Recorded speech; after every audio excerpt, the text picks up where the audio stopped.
जेनोसामा Goku पर attack करना शुरू कर देते हैं और कुछ सेकंड के अंदर ही जेनोसामा ने गोकू पर बहुत सारे अटैक कर दिए थे, लेकिन गोकू उन सभी अटैक को बहुत ही आसानी से डॉज कर लेता है। लेकिन जेनोसामा ने अब तक अपने सिर्फ 50% पावर का ही इस्तेमाल किया था और वो ये सोचते हैं कि अगर मेरे आधे पावर से इससे कोई फर्क नहीं पड़ता तो ठीक है, मैं अपनी 80% ताकत का इस्तेमाल इस पे करूंगा और फिर देखते हैं ये आखिर इससे कैसे बचता है। ऐसा सोचकर जेनोसामा अपनी पावर को इंक्रीज करना शुरू कर देते हैं और लेकिन तभी हम देखते हैं गोकू को ये लगता है कि जेनोसामा अपनी पूरी ताकत का इस्तेमाल करने वाले हैं, इसलिए गोकू भी अपनी पूरी ताकत को बढ़ाने लगता है। फिर गोकू कहता है, तो जेनोसामा आखिरकार आप मुझे लेकर सीरियस हो ही गए, लेकिन मैं आपकी जानकारी के लिए आपको बता दूं, आप मेरा कुछ भी नहीं बिगाड़ सकते। गोकू की ये बातें सुनकर जेनोसामा टाइम वेस्ट ना करते हुए तुरंत गोकू के पीछे पहुंच जाते हैं और गोकू को वो एक पंच मारते हैं जिससे गोकू बहुत ही दूर जाकर टकरा कर गिरता है और एक जोरदार धमाका होता है। इसके बाद गोकू जमीन से उठकर कहता है, ऐसे फालतू के हमले का ही इस्तेमाल करना पड़ेगा जेनोसामा, अगर आपको मुझे हराना है तो आप मुझे फेस टू फेस नहीं हरा सकते। ऐसा कहते ही जेनोसामा के ऊपर गोकू पूरी फुल स्पीड में अटैक करने के लिए जाता है। दोनों की जोरदार फाइट होने के कारण वहाँ पे बहुत ही भयानक चीज होने लगती है जो कि गोकू या जेनोसामा को नहीं पता चलता, लेकिन ये बात ग्रैंड प्रिस्ट को पता चल जाती है और वो ये कहते हैं, जेनोसामा आपको ये अभी और इसी वक्त रुकना होगा, नहीं तो वो 4 सुप्रीम डीमंस आजाद हो जाएंगे। जेनोसामा कहते हैं, आखिर तुम कहना क्या चाहते हो? आप दोनों की लड़ाई के कारण उस पोर्टल में क्रैक आने लगे हैं जिसे बहुत सालों से सील करके रखा गया था और अगर ऐसा ही चलता रहा तो वो चारों के चारों आजाद हो जाएंगे और एक बार अगर वो चारों आजाद हो गए तो फिर सब कुछ खत्म हो जाएगा जिन्हें मिलियंस ऑफ मिलियंस ईयर से लॉर्ड जरामा ने सील करके रखा था। लेकिन वो लोग अगर अब बाहर आ जाते हैं तो फिर हमारे लिए कोई भी उम्मीद नहीं बचेगी। और तभी हम देखते हैं उस क्रैक पर अचानक हलचल शुरू हो जाती है और ऐसा देखकर ग्रैंड प्रिस्ट और जेनोसामा उसे दोबारा बंद करने के लिए जाते हैं। उन दोनों को ऐसा करता हुआ देखकर गोकू भी उनकी मदद करने लगता है, लेकिन तभी हम देखते हैं उस पोर्टल से 2 सुप्रीम डीमंस बाहर आ जाते हैं, लेकिन क्रैक बहुत ही छोटा था इसलिए सिर्फ 2 ही डीमंस बाहर आ पाए थे, बाकी के 2 डीमंस अंदर ही थे। और फिर हम देखते हैं कि जेनोसामा और ग्रैंड प्रिस्ट मिलकर दोबारा उस सील को बंद कर देते हैं और फिर हम देखते हैं वो 2 सुप्रीम डीमंस जेनोसामा और ग्रैंड प्रिस्ट के सामने आकर खड़े हो जाते हैं। फिर ग्रैंड प्रिस्ट कहते हैं, देखो गोकू तुमने ये क्या कर दिया और अब तुम ही इस मुसीबत का हल निकालोगे। फिर गोकू गुस्से से कहता है, आखिर तुम कहना क्या चाहते हो? अगर तुम लोग मुझे बंद नहीं करते तो ऐसा कभी होता ही नहीं। फिर ग्रैंड प्रिस्ट कहते हैं, अपना मुंह बंद रखो सैयन, तुम्हारे इस बेवकूफी के कारण सारे के सारे यूनिवर्स की जान दांव पे लगी है। ऐसा कहकर ग्रैंड प्रिस्ट और जेनोसामा वहाँ से जल्द निकल जाते हैं और फिर हम देखते हैं वेजिटा को जो कि अर्थ के डिस्ट्रक्शन से पहले वहाँ से निकल गया था। वो प्लेनेट यार्ड्राट पे वहाँ के लोगों के साथ ट्रेनिंग कर रहा था। यार्ड्राट के लोगों ने वेजिटा की ट्रेनिंग के लिए अर्थ के जैसा ही एक जगह बनाया था जहाँ पर वेजिटा ट्रेनिंग कर रहा था। ये जगह बिल्कुल टाइम चेंबर की तरह होता है। वेजिटा भले ही दूसरे डायमेंशन में था लेकिन उन्हें उन डीमंस का पावर महसूस हो रहा था और तभी वेजिटा कहता है, क्या किसकी ताकत है ये? कैकारोट के सामने ये 2 बिंग आखिर है कौन? इनकी पावर का कोई लिमिट ही नहीं है, आखिर ये सब चल क्या रहा है? और तभी हम देखते हैं गोकू उन दोनों डीमंस के सामने खड़ा होता है और उनमें से एक डीमन गोकू से कहता है, हे तुम, आखिर तुम हो कौन? कहीं तुम जेनोसामा के दोस्त तो नहीं? फिर गोकू गुस्से में जवाब देता है, मैं किसी का भी दोस्त नहीं हूँ, कम से कम उस जेनोसामा का तो बिल्कुल भी नहीं। फिर वो डीमंस कहते हैं, फिर भी कोई फर्क नहीं पड़ता, हम काफी समय के बाद आजाद हुए हैं तो हमारा पहला शिकार तुम बनोगे मॉर्टल। हे कामोरी, चलो जल्दी से इसका खेल खत्म करो, जैसा तुम कहो। फिर गोकू मनी मन सोचता है, तो तुम दोनों मुझे फेस करोगे तो ठीक है, लेकिन मुझे बहुत ही सावधानी बरतनी पड़ेगी क्योंकि मैं बिल्कुल भी नहीं जानता इनके पास किस तरह की टेक्निक्स होंगी। फिर उनमें से एक डीमन कहता है, चलो मैं तुम्हें एक मौका देता हूँ मॉर्टल, जितना हो सके हम पर जोर लगाकर हमला करो, मैं वादा करता हूँ मैं यहाँ से बिल्कुल भी नहीं हिलूंगा। और इसके बाद हम देखते हैं उस डीमन पर गोकू अटैक करने लगता है और हम देखते हैं कुछ ही सेकंड के अंदर ही गोकू ने उस डीमन की बहुत ही बुरी हालत कर दी होती है और गोकू कहता है, मैंने तो जितना आसान सोचा था ये तो उससे कहीं ज्यादा आसान निकला, तुमने तो मुझे बहुत ही ज्यादा निराश कर दिया है। लेकिन ऐसा कहते ही गोकू अपने पीठ पे बहुत ही ज्यादा जोरदार किक को महसूस करता है जो कि उसी डीमन का होता है जिसे थोड़ी देर पहले गोकू ने मारा था। फिर गोकू देखता है उस डीमन के शरीर में जितने भी जख्म होते हैं सारे के सारे अचानक गायब हो जाते हैं। वो डीमन फिर से गोकू पे अटैक करने के लिए आता है लेकिन गोकू ने फिर से उसकी वही हालत कर दी। लेकिन गोकू जितनी बार भी उस डीमन पे अटैक कर रहा था वो डीमन हर बार रिकवर हो जा रहा था। गोकू ने जैसा सोचा था बिल्कुल वैसा ही होता है। गोकू ने जितनी बार भी उस पे अटैक किया, जितने पंच भी उसे मारे, वो हर बार अपने आप को ठीक कर ले रहा था। और यहाँ हमें पता चलता है कि वो डीमन धीरे धीरे करके गोकू की पावर को एब्सॉर्ब कर रहा था। और फिर वो कहता है, इतनी ताकत काफी होगी तुम्हें मारने के लिए, मुझे अपने विरोधी की ताकत को एब्सॉर्ब करके उसे मारने में बहुत ही ज्यादा मजा आता है। और फिर हम देखते हैं गोकू अपने फाइनल ट्रांसफॉर्मेशन से घट के अपने सेकंड ट्रांसफॉर्मेशन में आ जाता है। आखिर ये क्या हो रहा है मेरे साथ? आखिर तुमने मेरे साथ क्या किया है? मैं इस फॉर्म में कैसे आ गया? मैंने कुछ नहीं किया, तुमने अपनी ताकत खुद ही मुझे दी है। तुमने जितनी बार भी मुझ पर हमला किया धीरे धीरे करके तुम्हारी सारी ताकत मुझ में आती गई। ऐसा कुछ भी नहीं होता, अगर तुमने मुझे इतने पंच ना मारे होते तो शायद मैं तुम्हारे सामने नहीं टिक पाता। अपना मुंह बंद रखो डीमन। ये बात कहकर गोकू उस पर दोबारा से हमला करने लगता है और इस बार गोकू और भी ज्यादा जोर लगाता है और धीरे धीरे करके गोकू अपनी सारी ताकत खोता रहता है। क्या बात है, इस मॉर्टल के पास तो बहुत ज्यादा ताकत है, लेकिन इसे ये इस्तेमाल करना बिल्कुल भी नहीं आता। गोकू फिर गुस्से में कहता है, तुम बेवकूफ शैतान, तुमने मेरी पूरी ताकत छीन ली। मैं वादा करता हूँ मैं तुम्हें बिल्कुल नहीं छोड़ूंगा। लगता है अब सब कुछ खत्म होने का वक्त आ चुका है। ऐसा कह के वो डीमन उसके बॉडी के पीछे चला जाता है, जिसकी वजह से गोकू एकदम हक्का बक्का रह जाता है। और एट द टाइम वो डीमन गोकू को खत्म करने जा ही रहा होता है, लेकिन तभी हम देखते हैं अचानक से वेजिटा गोकू के सामने आकर खड़ा हो जाता है। और इसके कुछ ही देर पहले हम देखते हैं वेजिटा ये देख लेता है कि गोकू उन दोनों पावरफुल डीमन के साथ फाइट कर रहा है, लेकिन धीरे धीरे गोकू की पावर घटने लगती है। आखिर ये क्या हो रहा है? कैकारोट की ताकत अचानक घट कैसे रही है? नहीं, ये नहीं हो सकता। कैकारोट यहाँ पर नहीं हार सकता। लेकिन कैसे? कैकारोट तो इतना ताकतवर हो चुका है कि सारे के सारे गॉड ऑफ डिस्ट्रक्शन भी उसके सामने नहीं टिक पाए। मुझे लगता है वहां पर जाना ही होगा। ऐसा कहकर वेजिटा गोकू के पास चला जाता है और तभी हम देखते हैं वो डीमन वेजिटा से पूछता है, अब तुम कौन हो? तुम्हारे जैसे कीड़े की जरूरत यहाँ पर नहीं है। चले जाओ वरना तुम भी मारे जाओगे। इसके बाद वेजिटा कहता है, तुम बेवकूफ शैतान, तुम हमें नजरअंदाज करने की भूल बिल्कुल मत करना। मैं हूँ प्रिंस वेजिटा, जो कि तुम्हारी मौत का कारण बनेगा। तुम जैसा कमजोर इमॉर्टल हमारे जैसे डीमंस के सामने टिक तक नहीं पाएगा। मैं तुम्हें मसल कर रख दूंगा। वेजिटा उस डीमन पे अटैक करने वाला ही होता है, लेकिन गोकू उसे रोक लेता है। और फिर गोकू वेजिटा से कहता है, रुक जाओ वेजिटा, उस डीमन पर हमला करने का कोई भी फायदा नहीं। तुम उस पर जितना भी हमला करोगे वो धीरे धीरे तुम्हारी सारी शक्तियों को सोखता जाएगा और यही उसकी खास टेक्निक है। तो वेजिटा कहता है, तो फिर हम उसे कैसे हराएंगे? गोकू कहता है, मुझे भी इसका रास्ता नहीं पता।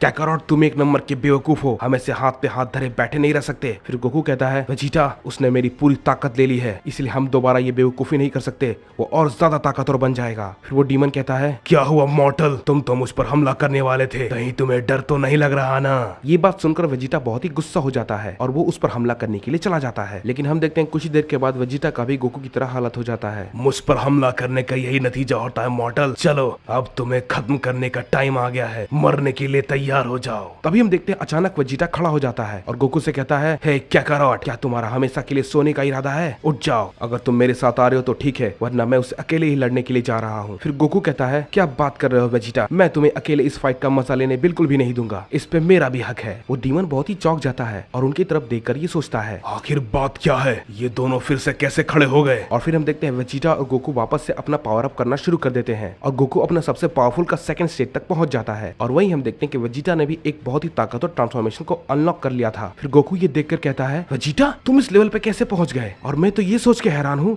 कि तुम अब तक जिंदा कैसे हो? कैकारोट, पिछली बार तो तुमने मुझे मार ही दिया था, लेकिन मैंने इंस्टेंट ट्रांसमिशन की टेक्निक को इस्तेमाल करके प्लेनेट यार्ड्रेड पे मैं चला गया। तुमने इंस्टेंट ट्रांसमिशन कब सीखा? अभी ये सब पूछने का समय नहीं है कैकारोट, सामने देखो, हमें उससे हराना है। फिर वो डीमन कहता है, ओह, तो क्या तुम दोनों की बात खत्म हो गई? तो क्या लड़ाई शुरू करें? अपना मुंह बंद रखो डीमन, तुम्हारा वक्त अब खत्म हो चुका है। चलो ठीक है, फिर काफी वक्त हो गया है मुझे लड़े हुए। चलो मैं एक काम करता हूँ, मैं तुम दोनों की ताकत को एब्सॉर्ब नहीं करूंगा, क्योंकि मेरी अपनी ताकत ही काफी है तुम्हें खत्म करने के लिए। ऐसा कहकर वो तीनों ही फाइट शुरू कर देते हैं। शुरू में गोकू और वेजिटा पे वो डीमन हावी होने लगता है, लेकिन धीरे धीरे लड़ते लड़ते गोकू और वेजिटा का टाइमिंग एकदम परफेक्ट होने लगता है, जिसकी वजह से वो दोनों डीमन पे हावी होने लगते हैं और देखते ही देखते डीमन की हालत बहुत ही ज्यादा खराब हो जाती है। फिर वेजिटा कहता है, क्या हुआ डीमन, क्या तुम्हारी ताकत बस इतनी ही थी? मुझे तो तुम पर हंसी आ रही है। ऐसा कहकर वेजिटा उस डीमन पे अपना फाइनल अटैक करता है, लेकिन अगले ही सेकंड वो अटैक अचानक से गायब हो जाता है और वो लोग देखते हैं कि उस डीमन ने उस अटैक को अब्सॉर्ब कर लिया होता है। और ऐसा करने की वजह से उस डीमन के शरीर में जितने भी जख्म थे सारे के सारे अचानक ठीक हो जाते हैं। वेजिटा ये सब देखकर कहता है, तुम बेवकूफ डीमन, तुमने कहा था कि तुम ऐसा कुछ भी नहीं करोगे। इसके बाद गोकू कहता है, जाने दो वेजिटा, वैसे भी हम इन डीमन से क्या एक्सपेक्ट कर सकते हैं, लेकिन हमें उसे हराने का कोई न कोई तो रास्ता ढूंढना ही होगा। और तभी हम देखते हैं वेजिटा और गोकू आपस में डिस्कशन कर रहे होते हैं, लेकिन तभी वो डीमन अचानक से उन दोनों पर अटैक कर देता है, लेकिन वो बीच रास्ते में ही रुक जाता है क्योंकि ग्रैंड प्रिस्ट और ज़ेनोसामा अचानक से वहाँ पे आ जाते हैं। ग्रैंड प्रिस्ट गोकू और वेजिटा से कहते हैं कि तुम दोनों बहुत लड़ लिए, अब तुम दोनों जरा आराम करो, इस डीमन से मैं निपटता हूँ। ओह, जरा देखो तो कौन आया है, ज़ेनोसामा और ग्रैंड प्रिस्ट। मुझे तो लगा था कि तुम दोनों डर कर भाग गए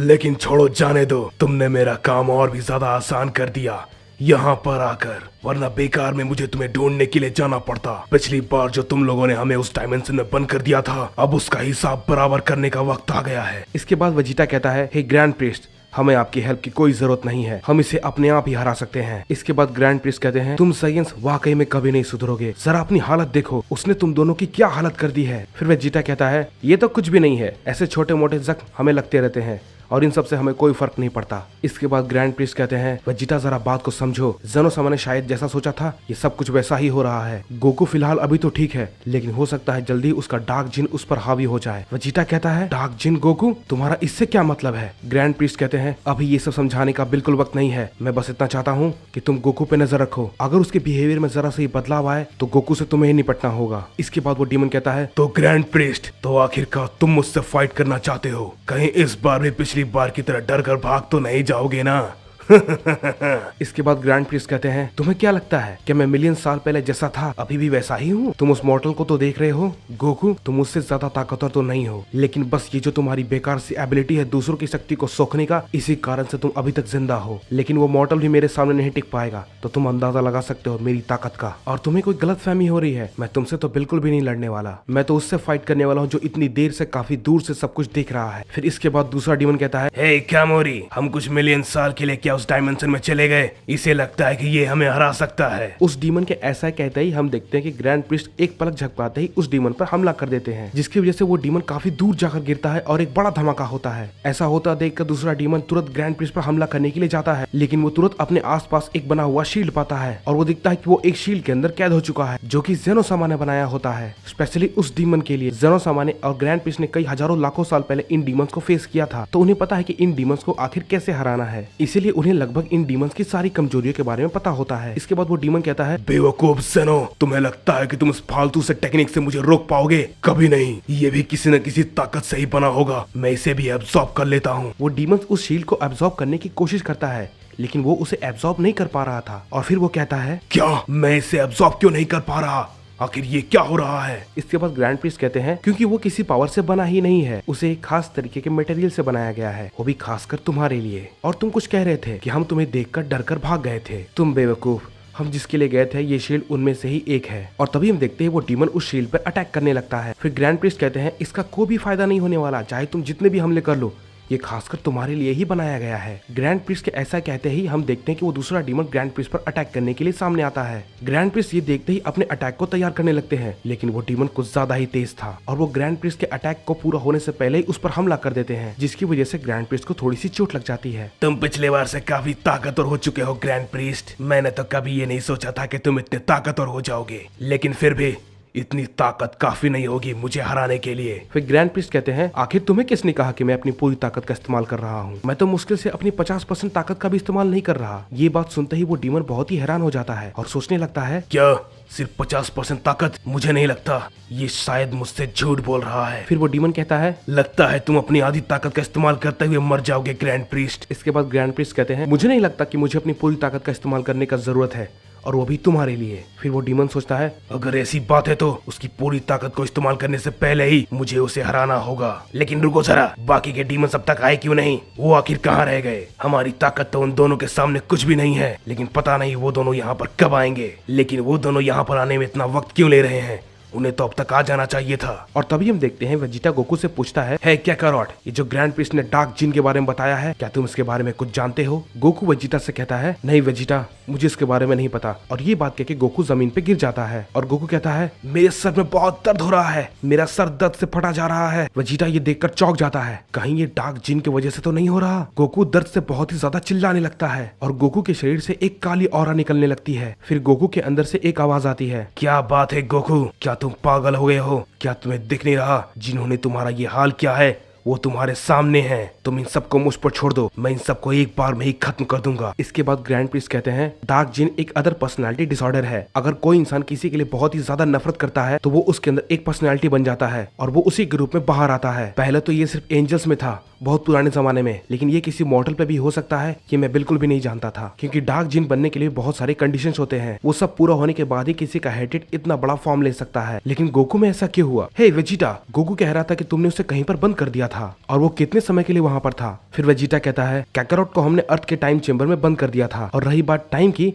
तो बाहर तो सिर्फ 4 साल ही गुजरे थे, लेकिन टाइम चेंबर के अंदर लगभग 1000 साल गुजर चुके होंगे। एक मॉर्टल 1000 साल तक जिंदा कैसे रह सकता है? गोकू का बेटा गोहान, उसने अर्थ के ड्रैगन बॉल से ये विश मांगी थी कि वो गोकू को अमर कर दे, इसलिए गोकू इमॉर्टल हो गया है। फिर ग्रैंड प्रिस्ट कहते हैं तो डार्क जिन गोकू के कंडीशन पूरे हो चुके हैं, तब तो ये पक्का डार्क जिन काकू है। डार्क जिन काकू को अवेकन करने के लिए जो कंडीशंस हैं वो ये है कि अगर किसी इमॉर्टल बीइंग्स जैसे कि एंजल, इन्हें किसी एक अकेली जगह पर बंद कर दिया जाए और इनमें अगर बेहिसाब नफरत हो तो उनका नफरत एक अलग से एक पर्सनैलिटी का रूप ले सकता है। और एक कंडीशन ये थी कि उस बीइंग को इस हेटेड के साथ 1000 साल से भी ज्यादा रहना होगा, तब जाकर उसका हेटेड एक अलग पर्सनैलिटी के रूप में बदल जाएगा और धीरे धीरे उसके बॉडी का कंट्रोल ले लेगा। गोकू का डार्क जिन काकू अभी इनकम्प्लीट है, इसीलिए उसे अभी भी हम बचा सकते हैं। और तभी हम देखते हैं वो दूसरा डीमन ये सारी बातें सुन रहा होता है और वो अपने साथी डीमन से कहता है, हाँ डार्क जिन काकू, हे कामोरी, जल्दी से इन सभी को खत्म करके उस मॉडल को अपने साथ लेकर चलते हैं। अगर उसका डार्क जिन काकू कंप्लीट हो जाए तो वो हम सबके लिए काफी लाभदायक हो सकता है। ग्रैंड प्रिस्ट ये बात सुनते ही उस डीमन पर हमला करना शुरू कर देते हैं और वो वेजिटा से कहते हैं, वेजिटा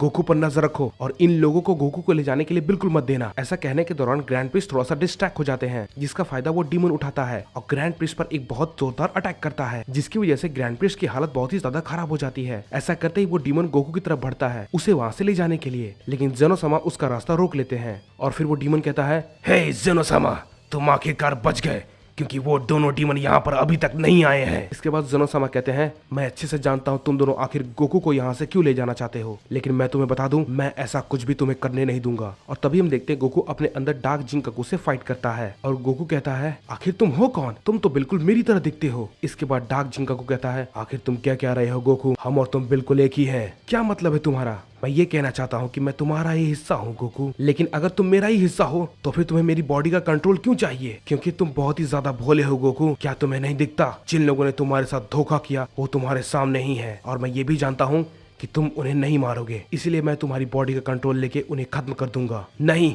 मैं तुम्हें ऐसा बिल्कुल भी करने नहीं दूंगा। ये तो वक्त ही बताएगा गोकू कि फिर से तुम्हारी बॉडी का कंट्रोल मेरे पास आ जाएगा और तब इन सभी को मरना होगा। और तभी हम देखते हैं वेजिटा कहता है, हे कैकारोट, क्या तुम इतनी आसानी से उसे अपना कंट्रोल दे दोगे? तुम एक सैयन हो और तुम्हें उससे लड़ना ही होगा। जेनोसामा कहते हैं, गोकू तुम्हें अपने इमोशंस पे कंट्रोल करना होगा। जरा सा भी नेगेटिव इमोशन डार्क जिन काकू को बाहर ला सकता है और तुम अपना कंट्रोल खो सकते हो। और वहीं दूसरी तरफ हम देखते हैं ग्रैंड प्रिस्ट और डीमन आपस में फाइट शुरू कर देते हैं। ग्रैंड प्रिस्ट धीरे धीरे डीमन पर हावी होने लगते हैं। वो डीमन कहता है, आखिर बात क्या है? ग्रैंड प्रिस्ट अचानक से इतना ताकतवर कैसे हो गया? पिछली बार तो ग्रैंड प्रिस्ट उस मॉडल से हार रहा था, लेकिन अब ये तो मुझ पर बहुत ही ज्यादा भारी पड़ रहा है, लेकिन कैसे? फिर डीमन गुस्सा होकर कहता है, बहुत हो गया ग्रैंड प्रिस्ट, अब और नहीं, लगता है मुझे अपनी फुल पावर का इस्तेमाल करना ही होगा। ऐसा कहकर वो डीमन अपनी पावर को बढ़ाने लगता है। उसे ऐसा करता देखकर ग्रैंड प्रिस्ट भी अपनी पावर को इंक्रीज करने लगते हैं। फिर वो डीमन कहता है, अब मरने के लिए तैयार हो जाओ ग्रैंड प्रिस्ट। ऐसा कहकर वो दोनों फाइट शुरू कर देते हैं। उनके फाइट से जो ऊर्जा निकल रही थी उसकी वजह से आसपास के सारे प्लैनेट डिस्ट्रॉय हो जाते हैं। इसके बाद ग्रैंड प्रिस्ट कहते हैं, तुम जितनी भी कोशिश कर लो तुम मुझे नहीं हरा पाओगे। इसके बाद वो डीमन कहता है, आखिर चल क्या रहा है? मैं तो अपनी पूरी ताकत से लड़ रहा हूँ, फिर भी मैं उसे क्यों नहीं हरा पा रहा? वो इतना ताकतवर आखिर कैसे है? उस मॉडल के सामने तो ग्रैंड प्रिस्ट आके टिक नहीं पा रहा था, लेकिन मेरे सामने वो इतना ताकतवर कैसे हो गया?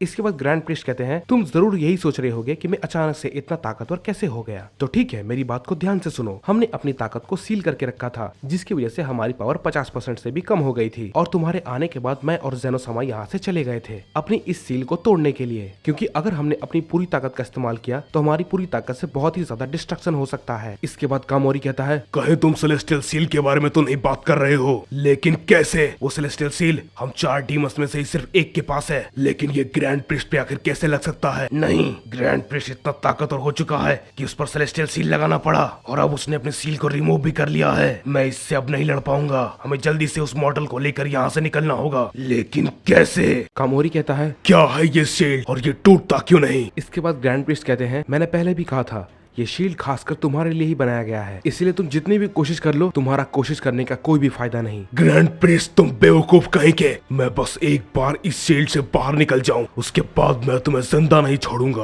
और तभी हम देखते हैं वो दूसरा डीमन सोचता है, अरे नहीं, हम ये किस हालात में फंस गए? कामोरी को उसने शील्ड में बंद कर रखा है और ग्रैंड प्रिस्ट मुझे उस मॉडल के पास पहुंचने नहीं दे रहा। इसके बाद कामोरी कहता है, क्रूशियल, कुछ करो, मुझे इस शील्ड से बाहर निकालो किसी भी तरीके से, उसके बाद मैं इसे बताता हूँ कि इसने आखिर आखिर मुझसे उलझ के बहुत बड़ी गलती की है। लूसियल किसी का भी ब्रेन आसानी से रीड कर सकता था, लेकिन ग्रैंड प्रिस्ट और जेनोसामा ये दोनों सेलेस्टियल बीइंग्स हैं, इसलिए इन दोनों का ब्रेन रीड करना एकदम इम्पॉसिबल था। तो लूसियल गोकू के ब्रेन के अंदर झांक के सब कुछ जान जाता है कि कैसे वेजिटा ने और बाकी सब ने मिलकर गोकू को धोखा दिया और उसे टाइम चेंबर के अंदर बंद कर दिया, और अब तक गोकू ने जो कुछ भी किया था वो सब कुछ जान जाता है। फिर हम देखते हैं लूसियल गोकू के डार्क जिंक को ट्रिगर करने के लिए बहुत ही अजीब अजीब तरह की बातें बोलता है, और इसके बाद लूसियल कहता है, गोकू, तुमने जो कुछ भी गॉड ऑफ डिस्ट्रक्शन के साथ किया वो बिल्कुल सही था, और अब सिर्फ ये 3 ही बचे हैं। अगर तुमने इन तीनों को भी खत्म कर दिया तो किसी की भी हिम्मत नहीं होगी तुम्हारे सामने खड़े होने की। तो गोकू, इन्हें जल्दी से खत्म कर दो। फिर हम देखते हैं गोकू कहता है, अपना मुंह बंद रखो, मुझसे ये सब और बर्दाश्त नहीं हो रहा, मेरे सर में बहुत दर्द हो रहा है। बिल्कुल सही गोकू, अपने इमोशंस को मत दबाओ, उन्हें बाहर आने दो। आखिर तुम उन्हें क्यों दबा रहे हो?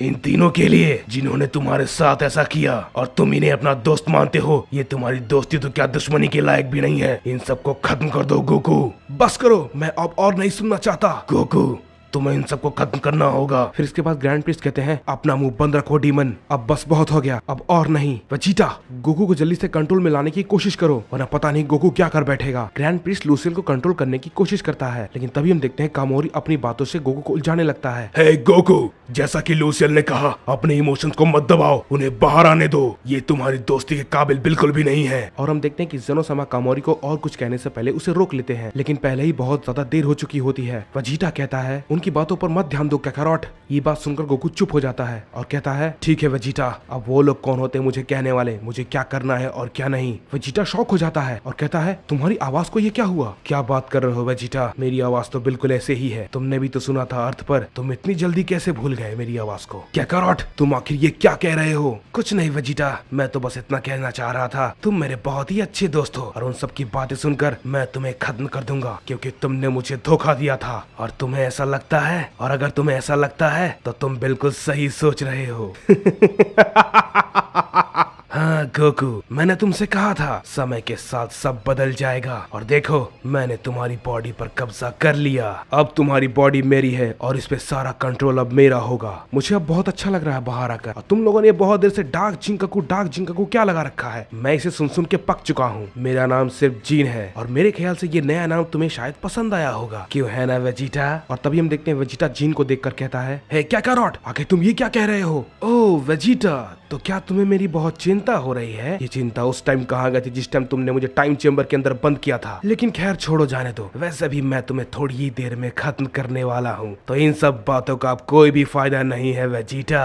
जिन वेजिटा की तरफ अटैक करने के लिए बढ़ता है, लेकिन वेजिटा पहले ही कुछ कदम पीछे चला जाता है। आखिर बात क्या है वेजिटा? मैं तो तुम्हारा अच्छा दोस्त हूँ ना, तो तुम मुझसे दूर क्यों भाग रहे हो? आ जाओ, हम दोनों साथ में मिलकर ट्रेनिंग करते हैं, क्या कहते हो वेजिटा? इसके बाद वेजिटा कहता है, तुम बेवकूफ कहीं के, अभी के अभी काकारोट की बॉडी से निकल जाओ, समझे? और काकारोट, तुम उसे अपने आप पे हावी क्यों होने दे रहे हो? और तुमने मुझसे अभी क्या कहा कि तुम मुझे खत्म करने वाले हो? तो ठीक है, अभी कुछ देर में ही पता चल जाएगा कि यहाँ पर कौन मरने वाला है। और ऐसा कहते ही वेजिटा अपनी पूरी ताकत को बढ़ा लेता है, और उसे देखकर गोकू चौंक जाता है और कहता है, क्या वेजिटा, तुम आखिर इस फॉर्म तक कब पहुंचे? नहीं, उस डीमन के साथ लड़ाई करके मेरी पूरी ताकत खत्म हो चुकी है, अब मैं और क्या करूं? शायद मुझे हार मान लेना चाहिए, मैं तुम्हें अभी नहीं हरा पाऊंगा, लेकिन फिर भी मुझे कोशिश तो करनी ही होगी, क्योंकि कोशिश करने वाले कभी नहीं हारते, क्यों है ना वेजिटा? ये बात कहकर जिन पावर अप करता है, लेकिन वो ब्लू फॉर्म पे ही रुक जाता है, और उसके बाद जिन काफी चौंक जाता है और कहता है, मैं सिर्फ यही कर सकता हूँ, ब्लू फॉर्म तक। और इसके बाद हम देखते हैं कि जिन वेजिटा पे अटैक करने जाता है, और फिर हम देखते हैं कि वेजिटा जिन पर हावी होने लगता है, और फिर वेजिटा कहता है, क्या हुआ जिन, क्या तुम में बस इतना ही दम है? इसके बाद जिन कहता है, ये तो बहुत चीटिंग है वेजिटा, मैं तो सिर्फ सुपर सैन ब्लू में हूँ और तुम मास्टर अल्ट्रा इंस्टिंक्ट 3 पर, ये तो बहुत नाइंसाफी है, मैं इसमें कैसे लड़ सकता हूँ वेजिटा? और फिर हम देखते हैं वो डीमन कहता है, क्या बकवास है, मैंने फालतू में इस मॉडल पे भरोसा किया। और फिर हम देखते हैं कि लूसियल के ऐसा कहते ही पलक झपकाते ही जिन लूसियल के पास आ जाता है, और फिर जिन लूसियल से कहता है, तुमने अभी मुझसे क्या कहा? लगता है तुम्हें मरने का शौक है, क्या तुम्हें अपनी जिंदगी प्यारी नहीं है? तो ठीक है, मैं तुम्हारा काम और भी ज्यादा आसान कर देता हूँ। ये कहते ही जिन लूसियल को तुरंत खत्म कर देता है, और वो उसे बहुत ही आसानी से मार देता है। और फिर हम देखते हैं कि जिन को ऐसा करते देख बाकी सभी बहुत ही ज्यादा हैरान हो जाते हैं, क्योंकि कुछ देर पहले जिन वेजिटा के सामने नहीं टिक पा रहा था, और उसने एक ही पल में और उसने एक ही झटके में लूसियल को खत्म कर दिया। फिर हम देखते हैं कि जिन पीछे मुड़कर देखता है, सभी लोग उसे बहुत ही हैरानी से देख रहे थे। फिर इसके बाद जिन कहता है, ओह, तो लगता है तुम्हें मेरी ताकत का पता चल गया ना, ये तो बहुत बुरा हुआ। खैर, अब तो तुम्हें मुझसे बहुत ज्यादा डर लग रहा होगा, है ना? हे वेजिटा, मैं तो भूल ही गया था, हम आपस में लड़ रहे थे, तो चलो लड़ाई को जारी रखते हैं वेजिटा। और तभी हम देखते हैं वेजिटा बहुत बुरी तरीके से घबरा जाता है। हालांकि वेजिटा थोड़ी देर पहले जिन पे हावी हो रहा था। वेजिटा गुस्सा होकर जिन पर अटैक करने के लिए जाता है। तुम बेवकूफ जिन, काकारोट की बॉडी वापस करो अभी के अभी। काकारोट, कहीं तुम गोकू के बारे में तो नहीं बात कर रहे? ना, वो तो मैं नहीं करने वाला। भूल जाओ वेजिटा, क्योंकि मैंने तो उसे मार दिया।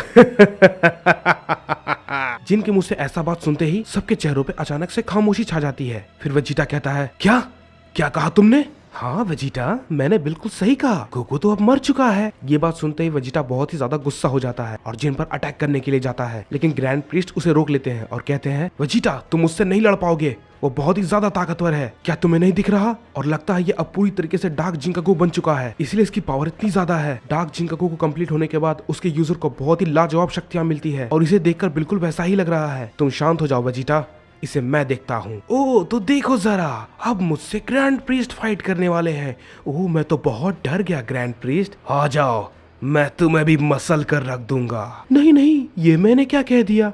मुझे तो आपसे बहुत ही ज्यादा डर लग रहा है ग्रैंड प्रीस्ट। मैं तो एक छोटा सा इमॉर्टल हूँ, मेरे मुंह से ये बात गलती से निकल गई।